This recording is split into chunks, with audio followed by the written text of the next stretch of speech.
Well, welcome everybody at all of our campuses, and to those of you joining us online. We truly are honored that you're here today. You're joining us for week 2 in the series we called Hope and Anxiety. And that title really is the goal for this entire series. See, we believe that there is hope to be found in the midst of anxiety, in the midst of worry, in the midst of anxious feelings. And last week, if you were with us, Ed came and he led the groundwork for what we're going to be doing. And today, I'm just going to be building on that. We're going to talk a little bit further about that. So if you missed last week's message, my advice is you really need to go online to our website, go to our sermons page, and check that out. You can even subscribe to our podcast and get it delivered right to your phone every week, and you'll never miss a message. But today, I'm going to build on what we learned last week. Now, let me start with this. As you can see, I've got a bat in my hand. It's not a weapon. I want to illustrate this idea with one of my favorite things, and that's baseball. I've been playing baseball, or I was playing baseball from the time that I could hold a bat until, right up on through college, I played ball. And then I even dabbled a little bit in coaching some little league and things like that. And so that sort of ended when I had daughters who wound up being swimmers and runners. And now pretty much every weekend I'm at a swim meet or a track or a cross-country meet. And not complaining about that. I actually love that. But I'm not so much into baseball as much as I used to. But I love watching it, and the game makes sense to me. I totally understand. I love the game of baseball. And one thing that I found, especially when coaching little kids, is that there are some habits that most kids wind up developing when they first start to learn how to swing a bat and to hit a ball. Now, of course, you probably already know this. There is a correct way to hit a baseball. And I want to show you an example of what that looks like. I want to show you a clip of one of the best players in baseball right now, one of my favorites, Freddie Freeman. So let's take a look at his swing. This is what you'll see. Notice, as he slows it down on this next clip, everything moves toward the ball. See how his step goes towards the ball, his hips start moving toward the ball, his eyes are on the ball, his hands go toward the ball, and then back goes toward the ball. Everything is moving towards the ball. Now, at some point when every kid learns to develop their swing, they wind up with, some bad habits. And I'll show you what I mean. Most kids, when they start to learn how to hit a ball, everything's supposed to go towards the ball. Everything towards the ball. But the habit that most of us wind up with is everything goes away from the ball. Like you'll see kids start to step out of the batter's box, or their head starts to go back. And the moment that happens, you can't touch the ball because you can't see it, your body weight's out this way, and everything's coming away from the ball. And it's just hard to hit a ball that way. Now, there's a reason why that happens for almost every kid. It's because there's this thing that's hardwired into your brain that tells you when a ball is coming towards you, you go the other way. I mean, it's just natural. It's kind of like an instinct, because when a ball is thrown at you, your natural tendency is to move away from the ball, not to go towards the ball and to hit the ball. So most kids just wind up pulling away, and they get these really bad habits. Now, the only way that you can stop those bad habits from happening and to correct those is you've got to create some new habits in your brain. You've got to force your brain into a different pathway than it's normally used to of running away from the ball, and you've got to work on that. So most of the time, you put a kid in a batting cage or put the ball on a tee, and over and over and over again, you force yourself to go towards the ball, step into the ball, put your hands towards the ball, put your eyes on the ball, and when you do that, you create this new groove or this new pathway in your brain, and you train yourself to hit a ball. Now, what I just described to you is called practice, right? Now, there's this old phrase, and you've all heard it. You've heard it a million times. People have said it to you before. They'll say, practice makes what? Perfect. Practice makes perfect. That's not true. They lied to you. Practice does not make perfect. You know what practice makes? Practice makes permanent. See, here's the thing. If I practice incorrectly, if I constantly am practicing and I'm pulling my head out and I'm pulling away from the ball, and I practice that way over and over and over again, my practice doesn't make me perfect at hitting a ball. Now, it makes permanent my bad habits, but it doesn't make me hit the ball better. I have to practice correctly. I have to do those habits over and over again that are not natural to me, so that I can eventually overcome the wiring in my brain, create new wiring, and create a new habit. It's what we call muscle memory. It's where you can take something that right now feels unnatural to you and make it feel like second nature. Something that feels weird to you, you can actually begin to do without even thinking about it. Something that just becomes natural, which is stepping in and hitting a ball. But in order to do that, you have to practice correctly over and over and over again. Now, we're not here to talk about baseball, so I'm going to put that down. We're here to talk about anxiety, right? So what does this have to do with anxiety? Well, my point is this. If you're ever going to turn anxiety into peace, you're going to have to practice it. See, because most of the thoughts that you and I live with every single day, thoughts of worry and anxiety, they become hardwired into our brain. They start to feel natural. You can think of it this way. It's kind of like you get stuck in a groove or in a rut, and it's hard to get out of it because it feels so comfortable and so natural to you. You start to say things to yourself like, well, everybody feels this way. This is normal. No, who wouldn't think the way that I think? And you get to a point where it's hard for you to believe that you can think any differently, and you almost feel like there's no hope. But just like learning how to swing a bat correctly, you can change something that feels unnatural to you now into something that feels normal to you in a later time. But that's going to take some work. You're going to need some new practices, some new habits. You're going to have to rewire your way of thinking to create those habits over time, habits that eventually will feel normal. In other words, you have to essentially retrain your brain. Because right now, most of us, worry and anxiety just kind of comes natural. We entertain these negative, anxious thoughts about our future all the time, and we have sort of hardwired anxiety into our minds. So it becomes this normal operating system. It feels natural. It feels familiar. We can't see any other way of thinking that really makes sense to us. And see, like we learned last week, our thoughts can affect us in lots of different ways. Our thoughts can affect us emotionally and chemically and even physically. What we think has an effect on our bodies because it's all connected. See, the thoughts that you have and the way you handle your thought life actually can affect your physical health. Your thoughts can cause stress, which then changes your blood pressure. It affects your digestive system. It changes your heart rate. It can change the chemical makeup inside of your body. It's all connected. And that's why we said last week, we're going to have to take a holistic approach to anxiety. And we talked about this last week. Again, I encourage you to go back and look at that. But we said in this series, we're going to deal with anxiety on a holistic kind of way. We're going to deal with it at the spiritual level, at the mental level, and on the physical level. Now, maybe you're not convinced that all of what I just said is true because, hey, what do I know? I'm not a scientist. So let me read to you what a scientist actually says. This is Caroline Leaf. She's a cognitive neuroscientist. And here's what she says. She says, what you're thinking every moment of every day becomes a physical reality in your brain and body. These thoughts collectively form your attitude, which is your state of mind. It's your attitude and not your DNA that determines much of the quality of your life. It's a profound and eye-opening thought to realize something seemingly immaterial, like a belief, can take on a physical existence as a positive or a negative change in ourselves. Now, that's just a fancy way of saying what I just said. What we think about in our minds, what we dwell on, what we entertain in our minds, affects our bodies, our overall health. And so when negative or depressive or anxious thoughts come into our mind and we entertain those for too much, they literally do damage to our brains, which in turn does damage to our bodies.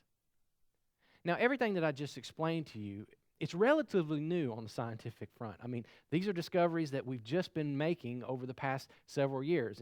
In fact, this is stuff that I didn't even know existed until earlier this year is when I first started learning it. I learned it from a counselor who's a friend of mine. In fact, let me show you something that really blew my mind when I first saw it. I want to bring some images up on the screen for you to see.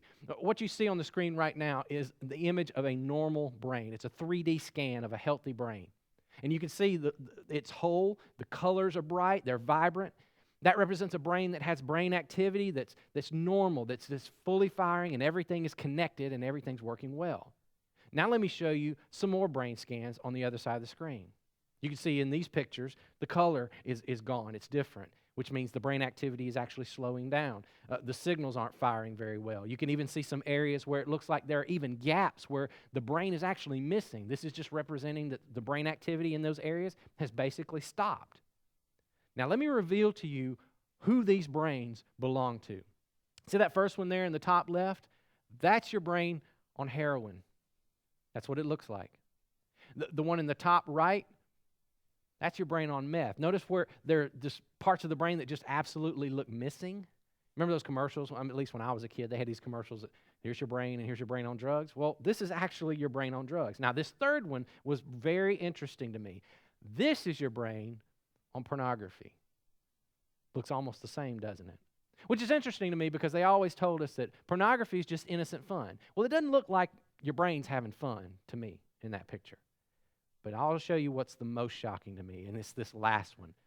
This is your brain when it's entertaining depressive, anxious thoughts. No drugs whatsoever. Now, I want you to think about that for just a second. That's a scientific reality. When your brain constantly is dwelling on negative, anxious, depressive thinking, it is affecting your brain in almost the same way as if you were taking hard drugs. Mentally, emotionally, and yes, even physically. What you think about, what I think about, holds way more consequences for us than most of us probably can even imagine. Which is why I think the Apostle Paul in the book of Philippians in your Bible was inspired by God to write these words. And these are words that we read last week. Remember what we said. Paul says this way. He says, finally, brothers and sisters, whatever is true, whatever is noble, whatever is right, whatever is pure, whatever is lovely, whatever is admirable, if anything is excellent or praiseworthy, think about such things. Whatever you've learned, received, or heard from me, or seen in me, put that into practice, and the God of peace will be with you. Paul's saying, look, you and I have to think some better thoughts.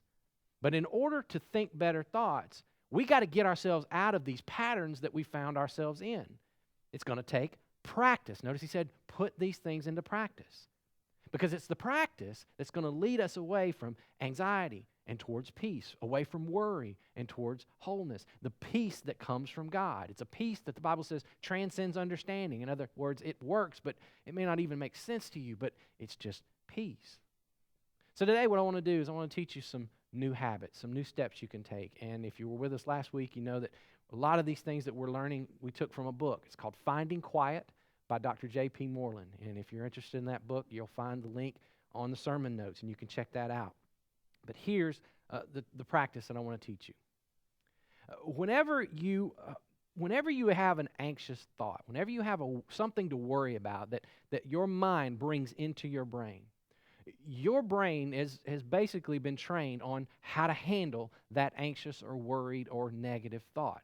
And over time, you have sort of, well, just by repetition and just by your natural feelings, you've trained your brain what to do with that thought. See, your brain is deciding what it's going to do with that. And it's almost like, again, like muscle memory. When you learn a swing and it just becomes natural to you, that way of thinking feels natural to you.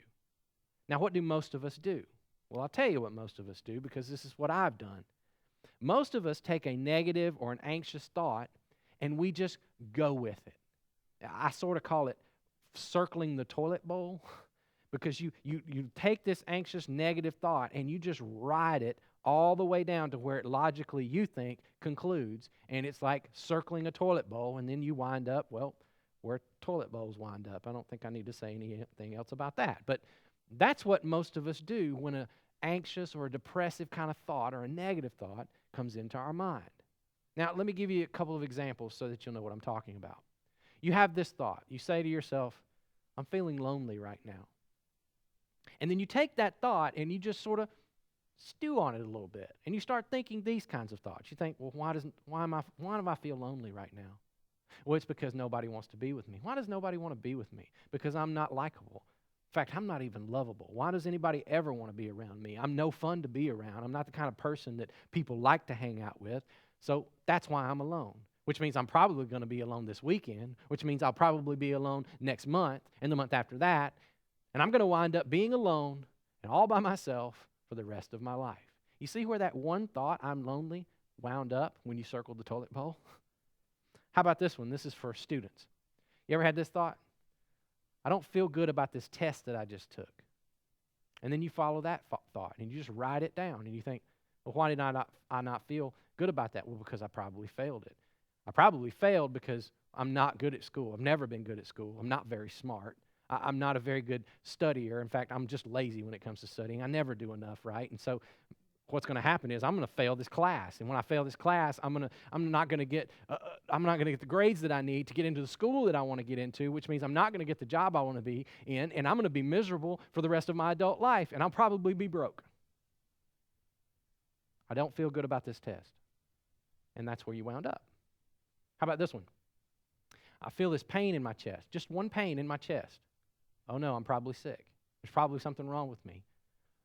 Well, I don't understand why not, because I'm a slob. I don't take care of myself. I'm an unhealthy person. I just don't do the things that I'm supposed to do. I should probably go to the doctor, but I'm not going to go to the doctor because I don't want to hear what he has to say. I'm afraid of what they might tell me, so I'm not going to go, which means I'll probably wind up dying of heart disease, or maybe I'll even get cancer, and I'll die young. See, it's just this circling of the drain, following these thoughts. You just take any negative thought that you have in your life and you just plug it into that scenario, and you just follow it down. But we do this all the time, don't we? I know I have. And here's what I'm saying. There's a better way. We can begin to train our minds to adopt new habits. And I want to give you a 4-step practice, a practice that you can begin to do that'll help you with this. Are you ready? Step 1. You need to capture those anxious thoughts.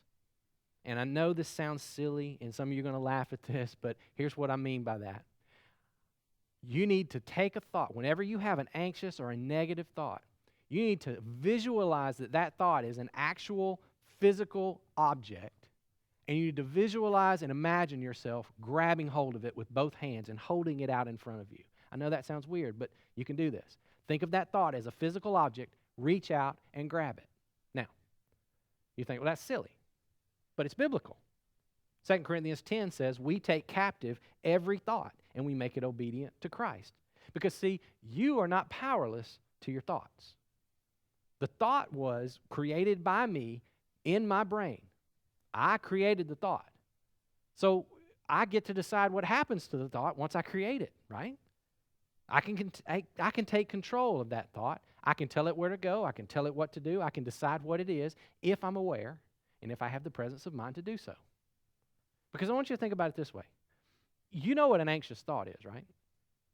An anxious thought is just simply a speculation about your future. It's basically you trying to predict the future. I mean, you think of something that you're worried about, all you're doing is predicting the future. And it's interesting because most of us don't do a very good job of predicting the future. Because basically when you predict the future, what you're trying to do is you're trying to be God, which you're not, and I'm not. In fact, studies tell us that 85% of the things that we worry about, 85% of the stuff you're worried about right now never happens. 85%. So even if you were God, you just need to admit you're not doing a very good job because you're only predicting it at a 15% rate. I mean, we're just no good at this. So what we do is we take that anxious thought and we just visualize ourselves grabbing it and we hold it out in front of us. What do I do then? Well, that leads us to step 2. Step 2 is I name it and I frame it. I just ask myself this question. What is this thought that I'm holding right now? I've stopped it. I'm not running down the toilet bowl with it. I'm just holding it. And what I'm doing is I'm taking power and perspective over my thoughts. I put my thoughts into context. And there are a lot of categories that your anxious and worried thoughts and your negative thoughts wind up in. Let me give you a couple of examples. And if you miss some of these, I'm going to put them on the sermon notes as well. We have these things called all or nothing type thoughts. You know what I'm talking about? We say things like, well, if I can't be the best, I'm not going to do it at all. Or if I can't do everything, I can't be involved in everything, then I'm not going to be involved in nothing. See, that's all or nothing kind of thinking. There are thoughts that we do when we just overgeneralize. You ever done this? We all do this. You ever catch yourself saying words like always and never? My rule is if you ever say the words always and never, you're probably not right because it's almost never true. See? You say things to yourself like, I always screw up. No, you don't. You don't always screw up. I'll never find somebody. You don't know that. You can't know that. So my point is, if you catch yourself saying overgeneralizing kind of phrases, you need to call that what it is. Hold that thought in front of yourself and say, no, I'm overgeneralizing right now. How about this? You ever put a negative filter on everything? You've probably been around people that do this all the time. Everything that happens, they see the negative in it. They're just always focusing on the negative, no matter what it is. And most of the time, people who do this, they do another thing. They discount the good. They discount the positive. You know, something good will happen in life, and they'll just say, oh, that was just luck. That never really happens. It will probably never happen again. You ever done that? You discount the positive, and you focus on the negative. How about this? And we talked about this already. Mind reading. How do we do this? We do this all the time. We say things like, I know she's mad at me, or I know he's offended by what I said. How do you know? Did they tell you that? Well, no, they didn't say it, but I just know it. She didn't invite me when her and the friends went to hang out, so she's probably did that because she's mad at me. Well, did she say that? Do you know that? No, you don't know that. So what are you doing? You're reading her mind. You're reading his mind. You're just assigning motives to people, and you don't know. How about this? Catastrophizing. You ever done this? Catastrophizing is probably not even a word, but I'm going to use it anyway. It's when you take something and you just blow it up to be the worst thing ever. It's like one bad thing goes wrong in your day, and you say, the whole day's ruined. Really? The whole day? You know, one bad thing goes, everything's wrong. Everything? I doubt that's true. Everything is not a tragedy that you can't recover from. Not everything. That's catastrophizing. Or how about this? Self-labeling. You ever done this? You say things to yourself like, well, I'm just a loser. I'm not really good. I'm unlovable. I'm an embarrassment. You just label yourself. You call yourself things. You ever done that? See, whatever your thought is, and when you've captured it, you call it what it is. You speak truth to it. You speak truth to yourself. You say things to yourself like, you know this thought that I've got right here? I'm overgeneralizing. That's what this is. This doesn't always happen to me. Or right now, this thought that I'm holding, I'm only looking at the negative. I've discounted the positive. I'm ignoring what's good. Or I'm reading the minds of the people around me. I don't know what they're thinking. I don't know what their motives are. Or I'm predicting the future. That's what this thought is about. I can't predict the future. Or I'm labeling myself something. And the truth is, I don't get the ability to label myself. The only person who can label me is the God who made me. And you just speak truth to that thought when you capture it. And every time you do that, when you follow this step, you are aligning your thoughts with God's truth. You're starting to think the way God thinks. You're planning your mind in reality. And then once you've done that, once you've captured the thought, once you've named it, you've framed it, you've called it what it is, then you're ready for step 3. And step 3 is go to your happy place. And I knew when I said that, some of you are going to chuckle because, again, that sounds so corny, and I get that, but hang on with me. Remember the verses that we just read from God's Word? He said, whatever's true or noble or right or pure or lovely or admirable or excellent or praiseworthy, if it's that, that's what you should be thinking about. That's what you should dwell your mind on. See, once you've identified that lie that you've been tempted to believe and you've refocused your mind and you've called it what it is and you've called it out as the negative thing that it is, then you get to take your mind somewhere else. Now I get to go find something that's good and lovely and true and excellent and praiseworthy, and I place my mind on that thing. I dwell on that thought. I ride that thought to where it leads instead of following this other thought down the drain. And when you do that, here's what you've done. You have begun to train your brain to think in a different way. You're creating a new neural pathway, a new groove for your mind to settle into whenever you have worry and anxiety, a much better place to sit in. You're basically practicing your swing. Only this time, you're not stepping out and pulling your head back. You're down on the ball. You're going towards it. You're doing everything correctly. You are practicing. You're training your mind to dwell on the positive and not go out towards the negative. And you're thinking, well, how do I do this? Well, here's a couple of things. Just take your mind to a place that brings you joy. Think about a person. Think about a memory. Think about a situation that brought you happiness and joy. And just spend a little time following that thought for a little bit. Everybody has a phone in their pocket these days, and on every phone are pictures. My suggestion is open your phone and scroll through some old pictures and just look at what God has done in your past, the people God has put in your life. I have an app on my phone where we store all of our family pictures. Everything that we take goes into this one storage app. And in the app, there's this cool feature. Every time I open it up, it brings up the pictures that I took on this date all throughout the years. And it goes back forever, even back to when my kids were first born. And I get to look at all of the things that I was doing on this day. And I see things like, oh, this was the day that my daughter started crawling. Or this was the day that we went to that restaurant. What a great day that was. Or we went on a hike on this day and we hung out together. What a great day that was. Sometimes I'll even pull some of those pictures out and I'll send them. We have a group text between me and my girls and my wife. And I'll just send them to the family and I'll say, remember this? Look at what God's done and how great he's been in our lives. Remember this great memory? Something that brings us joy. And see, in just a few moments of dwelling on thoughts like that, those good, excellent, praiseworthy thoughts will begin to put your mind and your mood in a better place. And then you'll be in a better position to do step 4. And step 4 is, I learn from it. See, now once I've done all of those other 3 steps, I now can go back to this thought that I've captured, this worry, this negative, this anxious thought.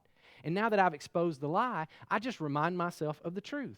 And I can learn. And then next time, I do better at identifying that thought when something similar comes back into my mind. See, the next time my thoughts bring this negative thought to my brain and it wants to carry me down the drain with it, I recognize it sooner. Once I capture it, I look at it and I go, what is this? Oh, this is the thought that I had last week. I remember you. You were here last week, and I remember what happened with you, and you're a lie. And see, now I'm quicker, I'm better at recognizing stuff that goes on in my mind that leads me down that drain.